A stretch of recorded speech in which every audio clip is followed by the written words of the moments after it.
Welcome to today's teaching topic. If you don't know me, I'm Heather McConaughey, and I'm a registered nurse turned nutritionist. And what I'm going to be talking to you about today is really about how to navigate a busy schedule.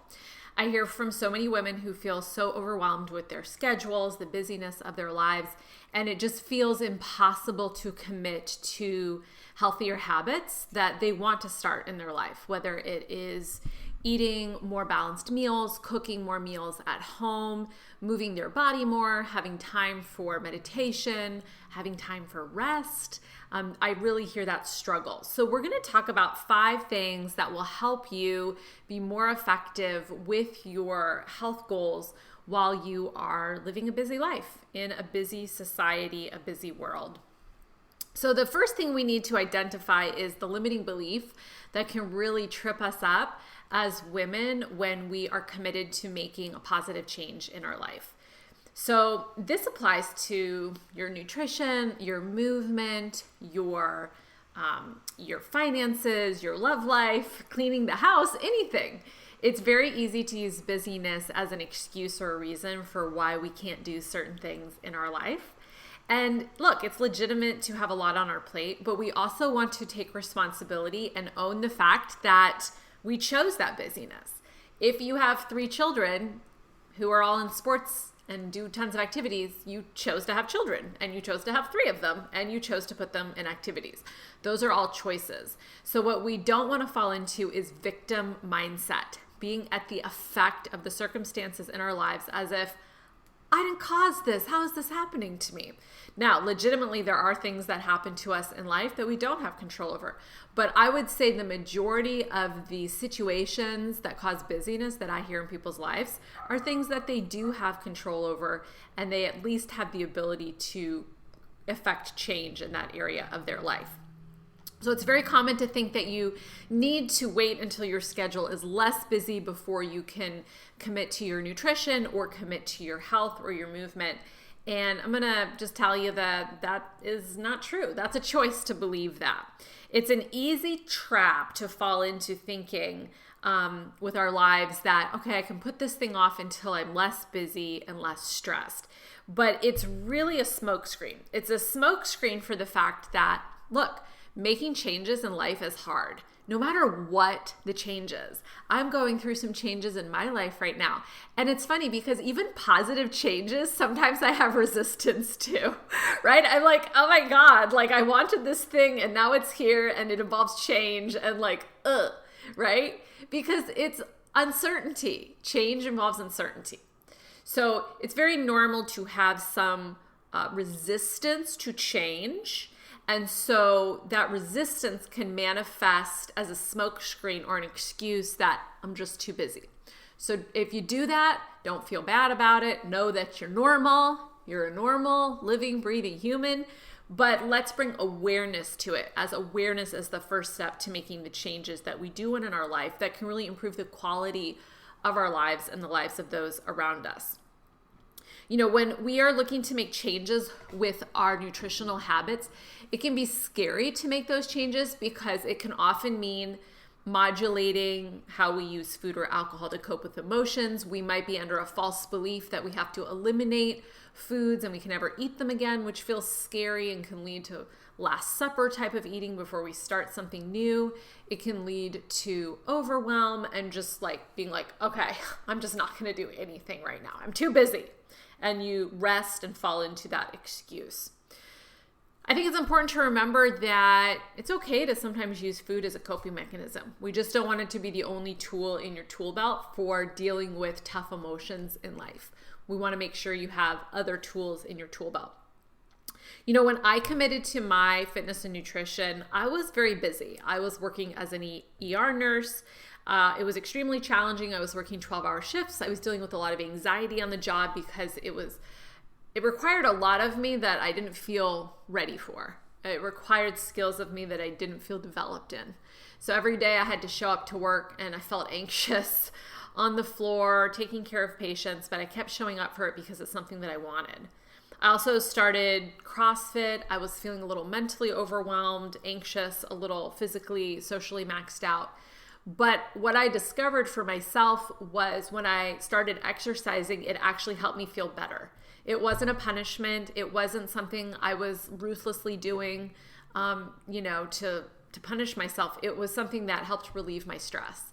It was something that made me feel empowered. It made me feel confident. It made me feel strong. And it helped me navigate those changes that I was going through as a nurse, even though I was busy.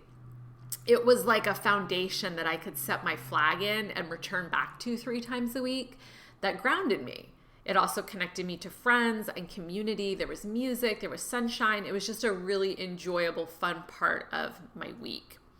And I also really enjoyed starting to eat healthier foods. I've always loved food. I've loved food since I was a little girl. I loved to cook and bake. I actually entered a pie baking contest at our county fair. Wow, I sound like an old timer. When I was, I think, 12 or 13, and I won second place. I was so excited. There were probably like 3 pies entered, but I was still excited that I won a little ribbon. And I've just always enjoyed cooking, food, dining out. It's just been something that's always brought me a lot of pleasure and joy. And so what I enjoyed when I started learning about other ways to cook food, I remember the first time I learned how to make protein pancakes. I was like, I love this. I actually like these better than regular pancakes. Regular pancakes taste great to me, but they actually make me feel really sluggish and sick after. Have you ever had that experience where a food tastes really good, but it doesn't make you feel fabulous?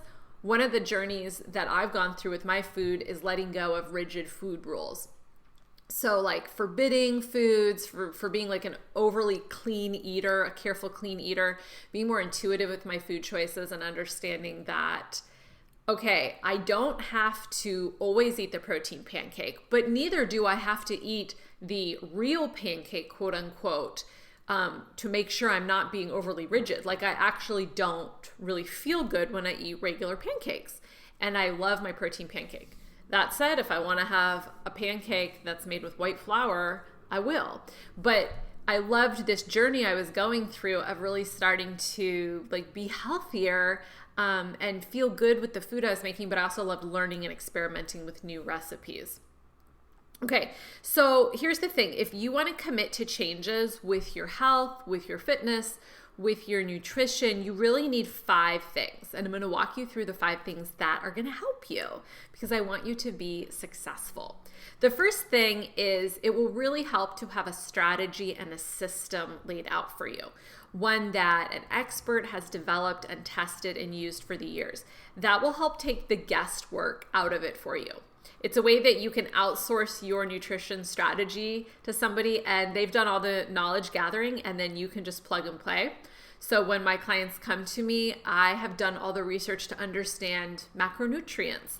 And if you want to use macronutrients to fuel your body and help you lose weight and improve your body composition, I've done that legwork. I've done that work for you. So then you just come in and you use a system that I've created. So that's the first thing that will help you when you're busy is to actually have strategies and systems that are proven. The second thing that will help you is you need to prepare. Look, this is probably the biggest source of I don't like to use the word failure. I caught myself. This is maybe one of the biggest sources of challenge for people who are busy is they don't prepare for things. They're just constantly doggy paddling their way through life. They're just keeping up with the feeling of drowning in their life. Do you relate? And so they're putting out fires and they're never actually able to plan and have foresight into their future and actually create things that they want. Look, if you were a lawyer, you'd never walk into a courtroom trial unprepared for that trial. If you're in sales, you would never walk into a phone call or a meeting with a prospect unprepared. If you are trying to interview for a job, you would never go into that interview unprepared and expect to be successful. But I see a lot of women try to, just muscle their way through healthier eating or moving their body or taking care of themselves or reducing their stress without any plan or preparation.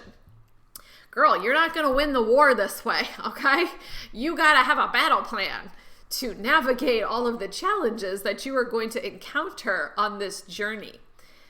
So it's really important that you look for ways to prepare for yourself. The busier you are, the better you need to prepare. I'll say it again. The busier you are, the better you need to prepare.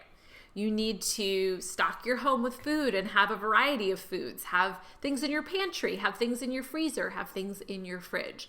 Have a variety of foods ready to go so you have foods that you like to eat, that you enjoy, and you're not scrambling for things that you just don't like. You need to prioritize fueling yourself well. So if you just don't make time to feed yourself well, prepare meals, take care of that dimension of your life, you will feel an effect of it. It's not bad or wrong, it just has a consequence.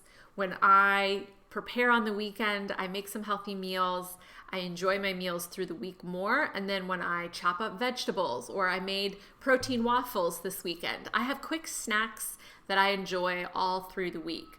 So, a day spent prepping will bring you a week of feeling really content and organized. If you feel overwhelmed in life too, you might need to reassess your life and your commitments. A lot of women are just overscheduled. Their kids are overscheduled. They're trying to do all these activities with their kids. It's too much. You need to edit your life. You need to actually pick what's truly important to you, your family, and align your actions with those values. If you feel super overwhelmed, you need to slow down, you need to breathe, you need to stop the action and sit down and actually plan. Take a full weekend to plan your life. If you're constantly traveling, if you're going all the time, that is a way to avoid certain negative feelings in our lives. When you actually have to be still and sit down in life, you can discover uncomfortable feelings. You can confront things in your life that aren't working the way that you want. Busyness can be a coping mechanism and a distraction. Okay, so I invite you, if you feel overwhelmed, you need to slow down even more. You need to take more time to reflect, more time to prepare, more time to sit and think through your life, your family's life, what your goals are, the direction you're heading, and then you need to plan throughout your week and your month. I do monthly planning, weekly planning. I think through all the commitments coming my way and how I'm going to navigate those. Okay, the third thing that will help you when you're busy is you need to outsource. You need to learn how to outsource more. Just like you delegate at work, or maybe you delegate in your family and you tell people what to do, you also need to learn how to do that with your health and fitness goals. I delegate my workouts to the Peloton app. It's fabulous. I don't have to think at all. I just put in my headphones, pick a workout, press play, and go. It's fabulous. All right. Sometimes I outsource some of my meal prep, right? Like this weekend, I bought some roasted frozen carrots from Trader Joe's that I just throw in the pan. I outsource someone chopping those, seasoning them, pre-cooking them, right? I outsource my almond milk. I do not make almond milk from scratch. I buy that pre-made. So it's okay to, buy frozen items. It's okay to stock your fridge with convenience foods. I always tell my clients that you're going to reach for whatever's convenient. So if you want to incorporate more fruits and vegetables into your diet, then make sure that you're prepping those and making them convenient to grab.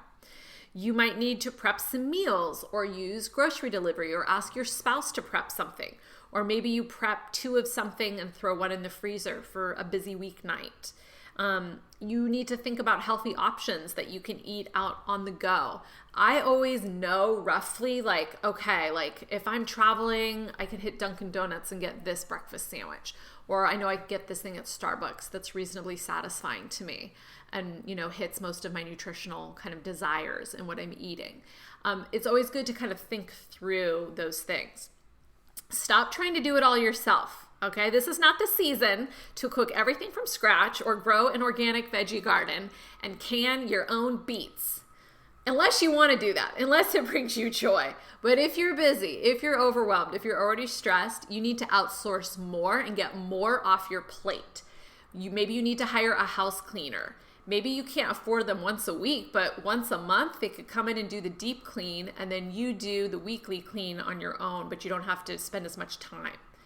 All right, I invite you to really think about what can you outsource in both your overall life if you're overwhelmed, and then specifically within your health and nutrition if that's an area that's important to you.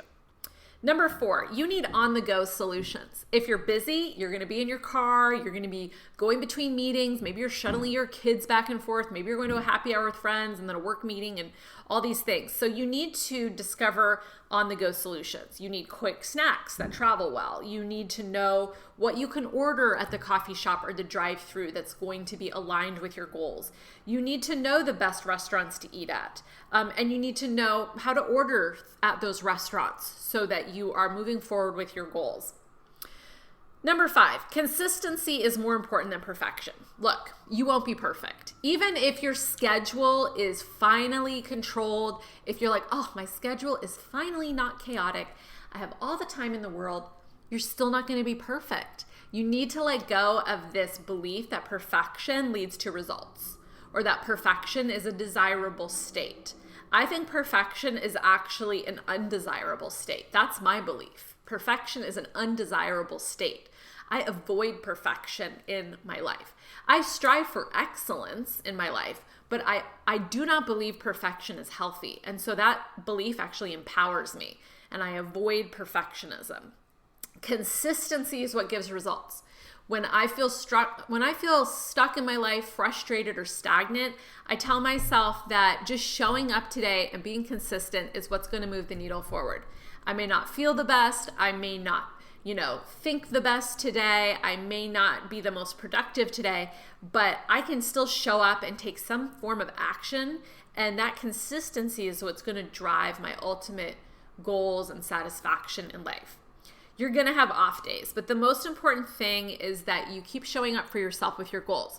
I have a client who, she's lost over 40 pounds in 8 months, which might seem like slow weight loss. It's like 5 pounds a month, but it's very healthy and sustainable for her. It also helps her set point adjust to decrease the chance of regaining weight. And, she's just consistent. She just shows up for herself every day. She's not perfect, but she shows up for herself very consistently. If you implement these 5 techniques, you're going to become a more effective woman in every area of your life. Can you imagine if you applied all 5 of these principles just to your life in general? You're going to transform. That's why I think it's much more exciting. Like, the body transformation is exciting for people, but what's really exciting is the inner transformation that you get to have when you implement these 5 principles. You will become more organized and higher performance and have greater peace of mind by using these types of systems. You will feel more supported and relaxed and less overwhelmed when you learn how to delegate to other people instead of trying to be superwoman and think that you need to do it all. You will feel more confident traveling and dining out and navigating social situations. And you will ultimately develop more grit in your life by sticking with things. A lot of people lack perseverance. They lack grit. So it trickles over into every area of their life and they just don't focus on really sticking with things. Okay, so to review the 5 areas that will help you when you're busy. Number 1, you need strategies and systems, especially from experts who can help you in specific areas of your life. You need to prepare. So you actually need to take time to sit down and think through your week, your month, and then your days. So I use the High Performance Planner by Brendon Burchard. I highly recommend it. It really helps me stay on track with what I need to do. You need to outsource. You need to delegate to other people and incorporate other people into your plans in life and ask for help. Whether it is paid help, unpaid help, you need to get some help. You need on-the-go solutions so that you are able to navigate your goals while you're busy. And you need to remember that consistency is more important than perfection. I hope you enjoyed today's teaching topic. I hope it empowered you. My goal is always to empower women. That is why I'm here, and to really empower you in the area specifically of health, but not just physical health, mental health, emotional health, spiritual health, and relational health, because ultimately that's what really creates an integrated woman and has you live a life that is really fulfilling for you and joyful and peaceful. Thanks for tuning in, and I will talk to you again next week.